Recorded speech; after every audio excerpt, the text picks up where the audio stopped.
the question is how to manage sharps and flats in a chromatic passage, for example, a motet. The answer is very simple. You have to understand what is the chromaticism and how it works in early music. Now, I ask you, what is the chromaticism? Tell me what you think is the most correct definition.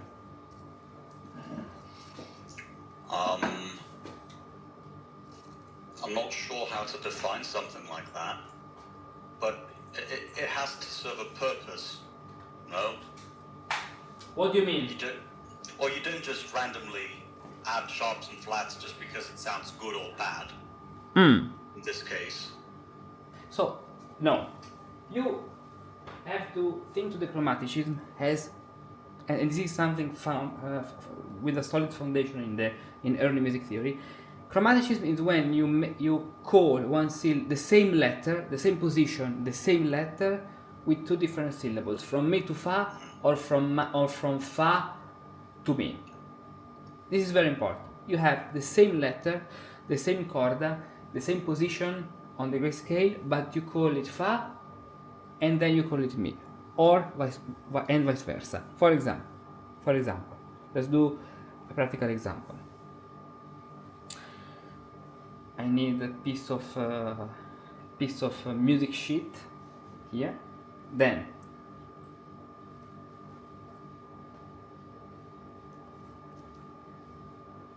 this is the mi fa, right? Perfect. If I add a sharp here, this note becomes mi, right? And if I add another flat here, this note becomes fa, right? Perfect. Now, this principle is very important because we have the chromatic semitone, which is the minor semitone, 4 commas. Chromatic semitone, the same way.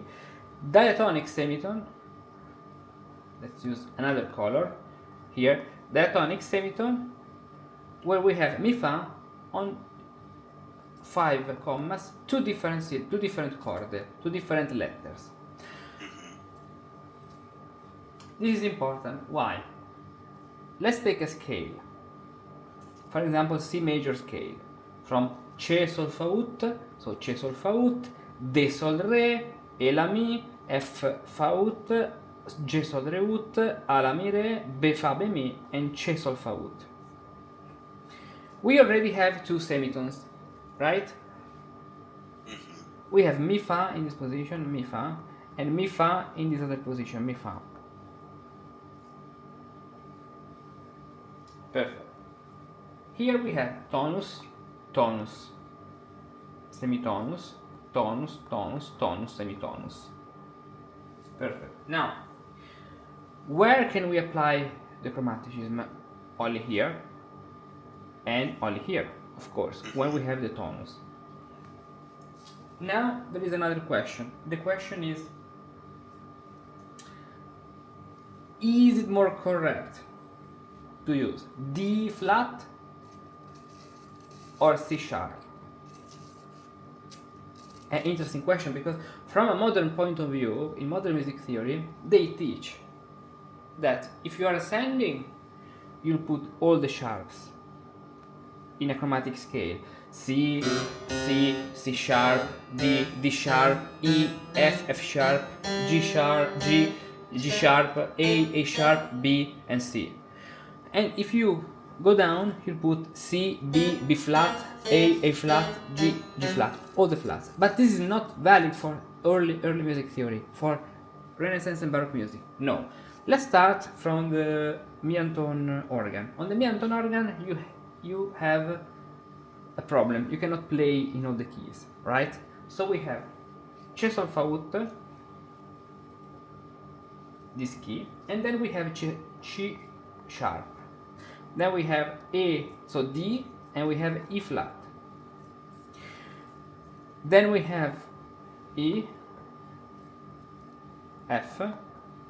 Then we have F sharp, not G sharp, G flat, G, G sharp, A, B flat, not A sharp, B, and C. This is the so-called chromatismi comuni, the common chromaticisms. Now, why? Why this setting? Imagine that you want to make a cadence to Che sol fa ut, okay? You already have your semitone ready to do the cadence, which is major sixth to the octave. Okay, let's now make a cadence to A la mi re. We need G sharp. Let's make a cadence to G sol re ut. We need F sharp. Let's make a cadence now to F. We have E. Let's skip 1 second E. Let's make a cadence to D. We need C sharp. Now the interesting question is how to make a cadence to E. To make a cadence to E, you need D sharp, not D flat, right? But what happens in musica vera? So not in musica ficta. If we want to make a cadence to A, we need what do we need? We need a chord which from a modern point of view is the 5th degree of E. So this is our modern B major. But this is not possible because in the natural system F sharp doesn't exist. We will have a fourth cant, so a diminished fifth, which is B and F. So in musica vera you cannot add this sharp on F to make the cadence. So you have a diminished fifth, and it's impossible for this reason to have D sharp. If in an early music piece you will make a cadence to E major this way, of course we are not talking about the chromatic music, we are talking about the diatonic system, the basic system. It's like if you are transposing all of these a tonus up, and you are saying that the second degree is E. So imagine to transpose this scale one tonus up, E, so D, E, F sharp, G, A, B, C sharp, D. So the modes built on A have this problem that you can also make a cadence with two parts using the other semitone fa mi, the so-called cadenza frigia, but you cannot use the cadence with D sharp because you have to add another F sharp, but this way you are in another tonus, so you can use the cadenza frigia this way with the semitone down, fa mi sol and sol sol la. Adriano Banchieri, who was very smart about this thing, when he talked about modes, the comparison between the modes and the tones, he clearly stated this. So let's go to that point. We are in tones and modes, recordings, tones and modes here. 8 toni, 1, 2, 3. Do you see number 3? Yes. The 12 modes. Adriano Banchieri, tertius tonus, which is the one finishing on A. This third modus with more than 2 or 3 voices is not practicable, as the cadence lacks a perfect fifth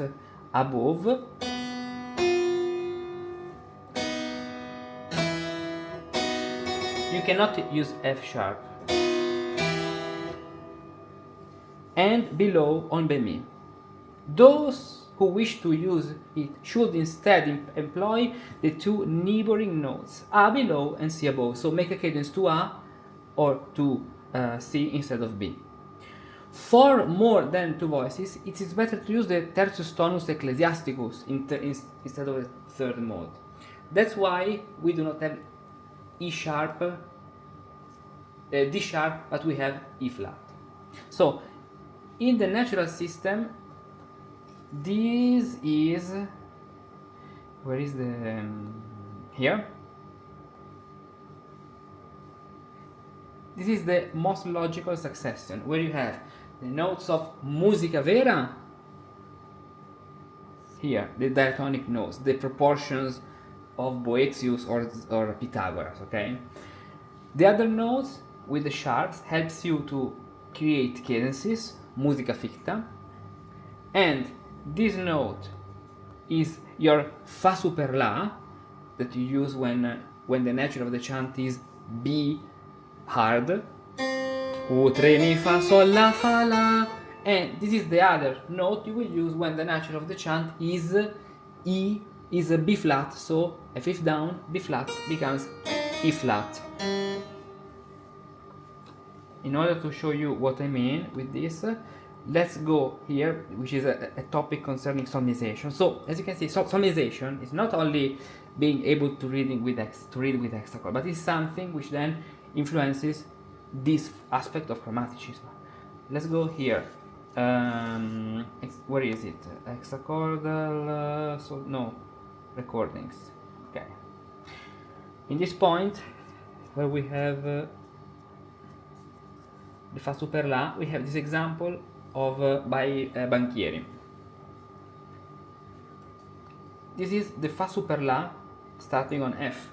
U, tre, mi, fa, sol, la, fa, la, ut, la, fa, la, ut, la, fa, la, u, re, mi, fa, sol, la, fa, la, sol, fa, mi, re, ut, la, fa, la, fa, la, on F, and then the other one on B flat. U, tre, mi, fa, sol, la, fa, la, u, tre, mi, fa, sol, la, fa, la, this way. Now, so how to set this into the chromatic scale, because this is the output. The most logical thing, according to the Renaissance, consists in having C, C sharp, D, E flat, E, F, F sharp, G, G sharp, A, B flat, B and C. Then the rule says that when you have Mi, you will put the sixth. So let's take now the chromatic scale according with the system. So we are here, recording, solmization. Let's take the chromatic scale. Play this D minor chromatic scale. What's that? D minor? Yes, tenor clef. Okay.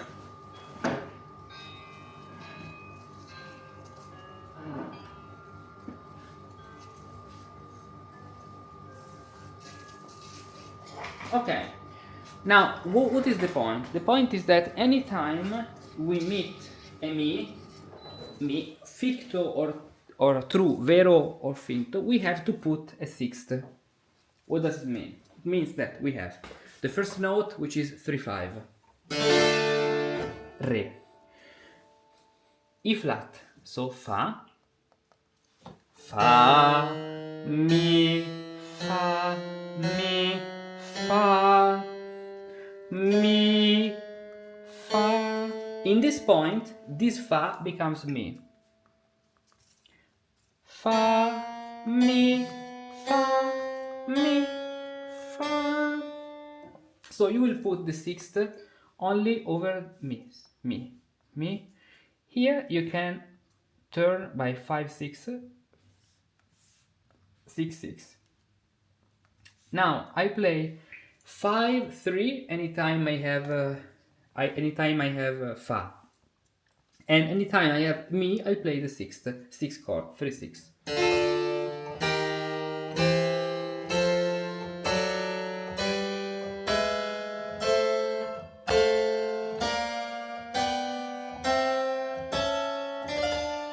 Do you see that now the chromatic scale sounds good?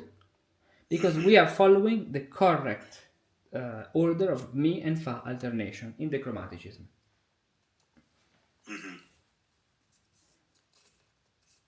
This is. And the minor scale can arrive from the primus tonus, so from D, or the primus tonus irregularis, so from A. In both cases, for example, between the first and the second degree, you have a semitone, which is Mi Fa.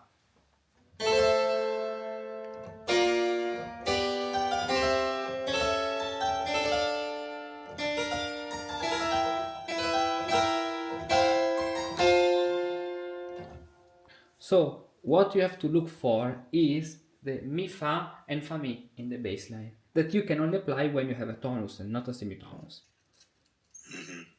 So let's come back to our C major scale. Keyboard piece is here. We have C major scale in the bass line.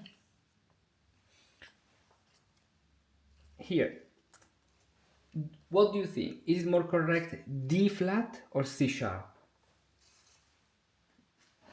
C sharp. Yes, because we are moving toward the C sharp, and so this way we make a cadence 6 3 5 6. This. Now, interesting point, because now we have a semitone, or we already have a semitone here.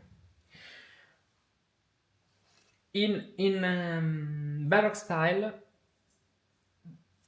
we can also use D sharp now, but this implies a double chromaticism, also the F, okay, which is not possible in the Renaissance. But in Baroque period, you know, if you look at Bach, you can do anything you want. But the basic point should be to use the E flat we have in the natural system. So, in this point, we will have Fa, Mi, Fa, E flat, Mi, Fa,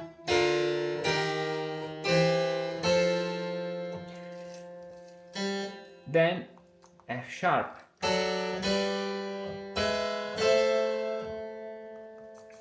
then A sharp. That doesn't belong to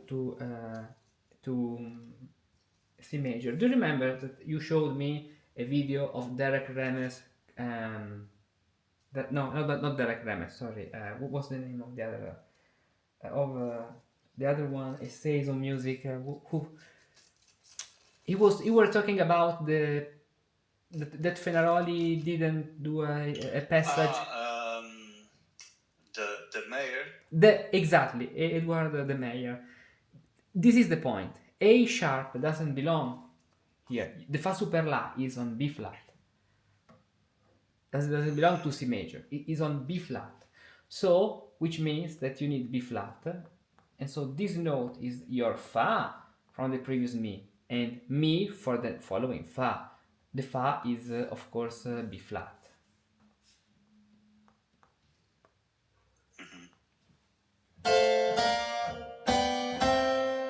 And this way we get a coherent harmonic chromatic scale. Then, if in Baroque style you use another chromaticism here, that's okay. Also because you can have this scale contextualized in another key. So C, D, and E can belong to C major, to G major.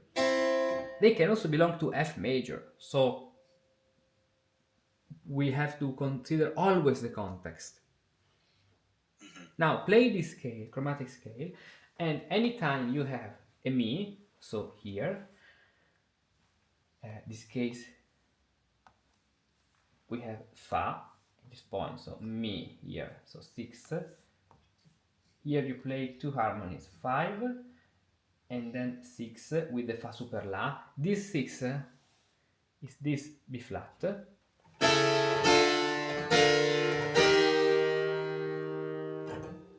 Then we have 6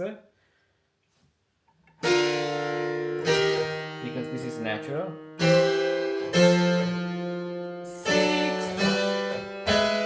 6 5 3. This A is 5 and at the same time then becomes 6. And 5 6 and then 3. C, D, D, E, F, G, A, B, C, Fa, Mi, Fa, Mi, Fa, Mi, Fa, Mi, Fa, Mi, Fa, Mi, Fa, Mi, Fa. Play this. I'm not really sure I understood exactly what's going on, frankly. With all the fa, mi, fa. So you hold on. Yeah. Okay. So far, so good. Yes. Now, here we are moving toward E flat. So you need 5 and you need the 6th because this is Fa from the previous Mi, but at the same time Mi to the following Fa. So I arrive on the D. Yes. With a 3-5. With a 3-5. And you move the 5 to the 6th. Exactly. And then I play the E flat. Yes. Yes. Like this. Yes. Now Mi again. Natural, but what happens to the notes above? 6th becomes a 6th. It's a Mi, so you put a 6th. I see. So the top voice goes basically.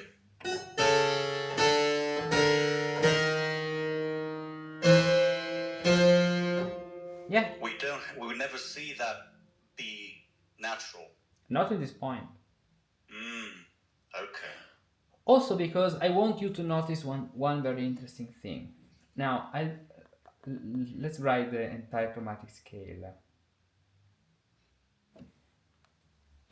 So we can conceive the rule of the scale, as you know, the rule of the octave, as the conjunction of a pentachord plus a tetrachord, ascending pentachord and descending tetrachord, and ascending tetrachord, right? You already know this. But we can also imagine the scale, the rule of the octave, as composed of two tetrachords, where the conjunction is not overlapped. Why? Because in the rule of the octave, we think to the first part to be an ascending pentachord, and the second part as an ascending tetrachord, where the last note and the first note are overlapped. But we can also imagine the rule of the octave to be two tetrachords, where they are disjoint, and this thing of the two tetrachord joint and disjoint is very important in the Greek music, because you get the two systems with the flat and without the flat. Also in the Greek music, of course, they didn't say flat; they had the Greek terminology. I don't know, but these you can have ut re mi fa, ut re mi fa. Notice this thing. Chromatic. So you have the sharp here and sharp here. you have the flat here and the flat here, and then this is already semitone. So the chromatic implied in the two tetrachords is the same. They are like two ascending tetrachords of the third species, ut re mi fa.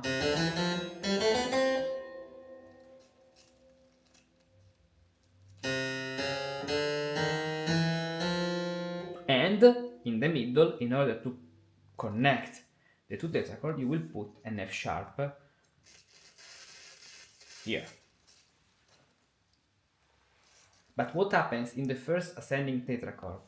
Ut, re, mi, fa, ut, re, mi, fa is the same. Chromatic, diatonic, and then chromatic. Chromatic, diatonic, chromatic. Do you see it? Mm-hmm. So now, continue the scale. Where were we? Here with 3/6.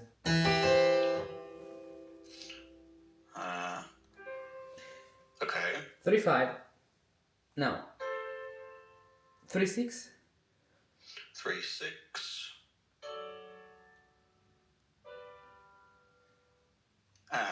Okay, we're here. And then, okay, let me have a look. So we have, what happens to that G sharp? What does it get? Is it a mi or is it a fa? G sharp cannot be fa. Yeah, it has a sharp, so It's a mi. Okay, so it takes a 3/6. yes. Okay. Yes, but please, if you had the fifth in the top, put keep the 6 in the top. We are playing C here. This C becomes D in the top, then becomes D, then E. Yeah. Have you played that? Okay, I didn't hear it. Okay. Yeah. Don't worry. Maybe Okay. Didn't hear it. Okay. So it was.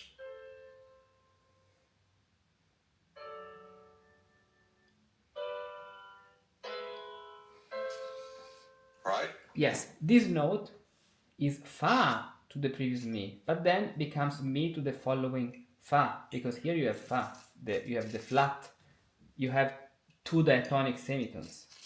Okay, so hold on. So when I get to this is a fa, but then it has to become a mi for the next one. Yes. So what do I need to do? Do I need to add the 6th? Yes, do it.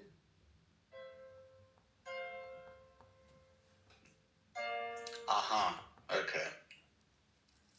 And then what happens then? If that's a fa, the next one is a mi. And so it needs this. Exactly. Exactly. Okay. Perfect.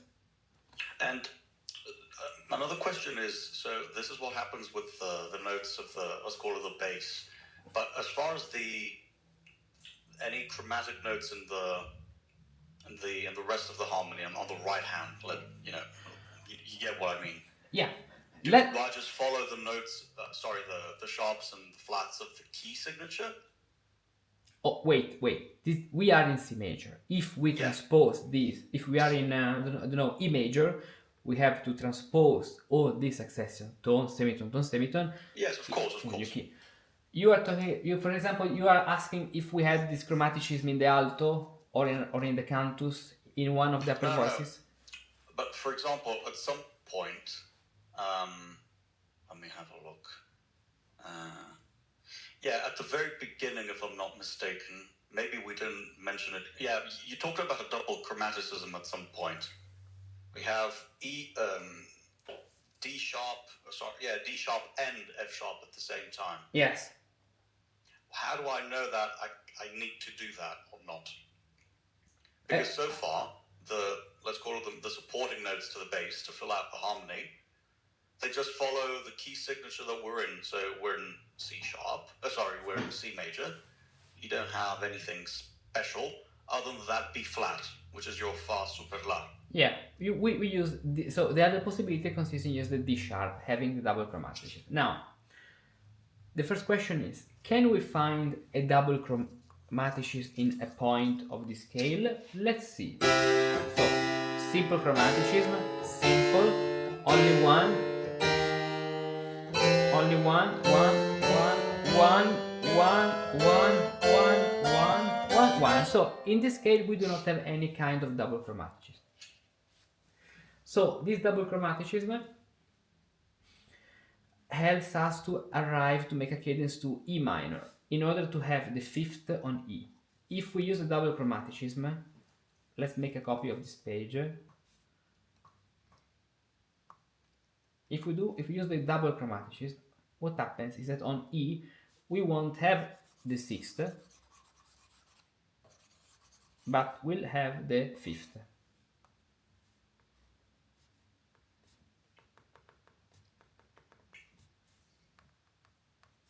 D sharp, E. Because we have our Fa, Mi, Fa, Mi, Fa.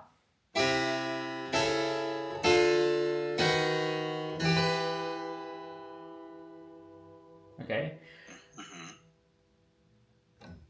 Let's suppose that we want to make a cadence from C major to A minor.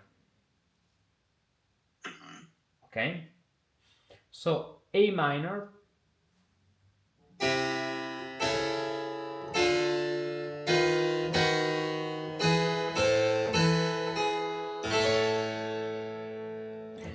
in this case, or E sharp is more correct than E flat. D sharp is more correct than E flat. Let's investigate why. First of all, if we do this in our cadence,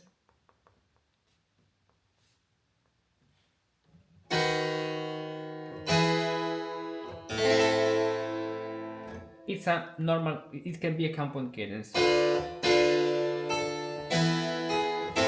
The chromaticism makes the 5/6 diminished. Sol, la, re, the base of the counterpoint cadence. The other solution cannot work. Right? Hello? Yeah, I'm trying to understand why would Okay. that not work? Because Yeah. the How can you do a cadence this way? It's not possible with No. E flat. You know, how can you No. prepare the dissonance? Yeah, because of the E fourth flat there would need a 3/5 Yeah. for itself. Yeah, Okay. exactly. Whereas even if enharmonically, let's say, Bravo. the D sharp and the E flat sound the same, they don't have the same function. Yes. Now Okay. let's contextualize this in our C major scale. Where do we have a minor cadence with the fourth degree? So, for example, this one, which is sharp, which can be natural and sharp. The first thing which comes to my mind in this system is a cadence to D minor, where we have 4, chromatic, 5, sorry, the opposite, G, 4, let's use another color, 4, which is G, chromatic 4, 5, and cadence to 1. So, when we are making a cadence to the following key, it's like if we are introducing the new scale of the new key, D minor. So, we have, now let's do the cadence to D minor, which can be Sol, La, Re, with 5/6, 3, and 8. Play the counterpoint cadence. Hold on. We are in. Okay, so okay, we need a 3 and we need a 6. Where is the 6? Sorry, I'm a bit rusty. Okay. Well. Sorry. Yeah. Okay, now this is our G. D and G. So if we use the G sharp, we won't use anymore the B flat, but B natural. So let's play now this counterpoint cadence. So we need a 3, a natural 3, a 5, and a 6. Mm-hmm. Doesn't sound right. Yeah, sorry. Yeah, please don't play parallel fifths. Yeah, that was a horrible voice leaders. Okay. So, Okay. well, what were the fifths? Okay. How do I avoid that? A counter emotion. Okay, no. Yeah, but what happens to the? Should I just add have an A? Wait. It's easier. It's much easier what you can imagine.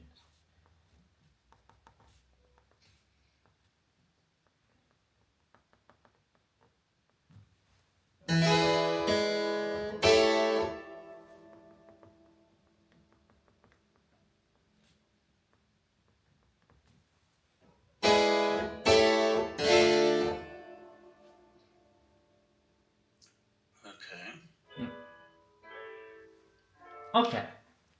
Okay. I wasn't using that position. That's why it was odd. Okay. Now, let's imagine. So we are making a cadence to D minor.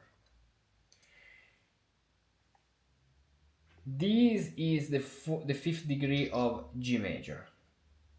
Now, in order to use the correct scale, this D must be the fifth degree of something else, of G major.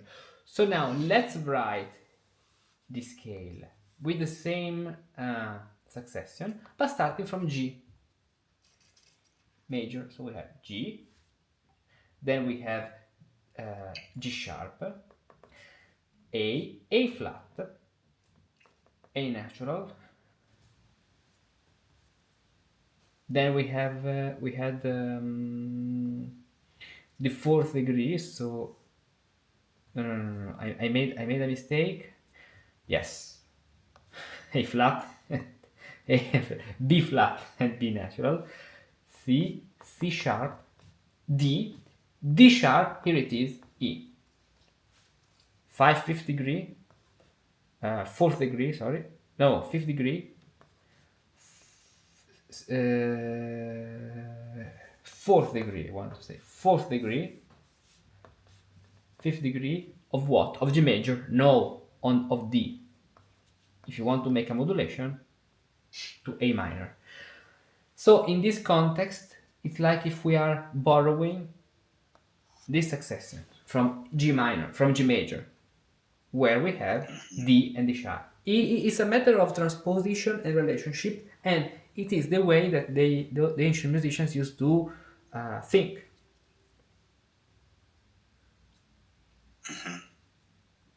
Okay, and the origin is in the Renaissance music theory with chromaticism, with the tetrachord, so with solmization, with the species of the tetrachord, something which has a very deep root in all the history of the music, from the Greek, or all the history of the music. No, on all the theory of the practice of the music, from the Greek to the Middle Ages, Boethius, Renaissance.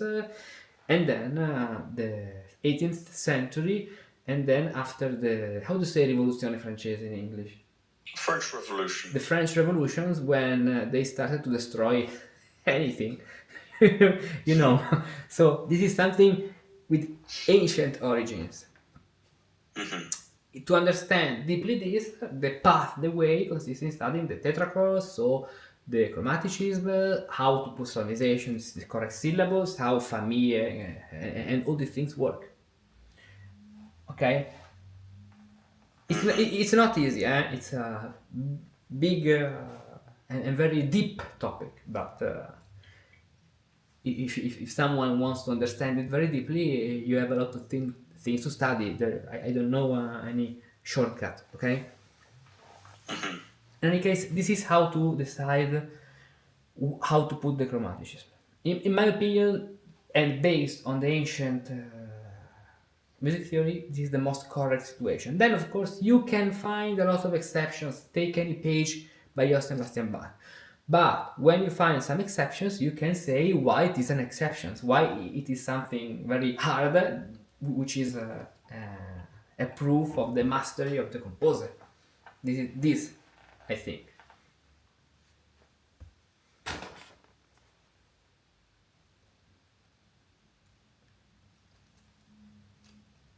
Okay? Perfect. Look at all these books! They are beautiful, each one more than the other, and they contain a lot of information. But they have a big problem. Either you engage in a long, painful battles against the chapters to decipher, understand, and interpret what's written, or they are completely worthless. Think about when you bought your last book to learn how to compose music. How enthusiastic were you? And then, what actually happened? It stayed in your bookcase, gathering dust and rusting away.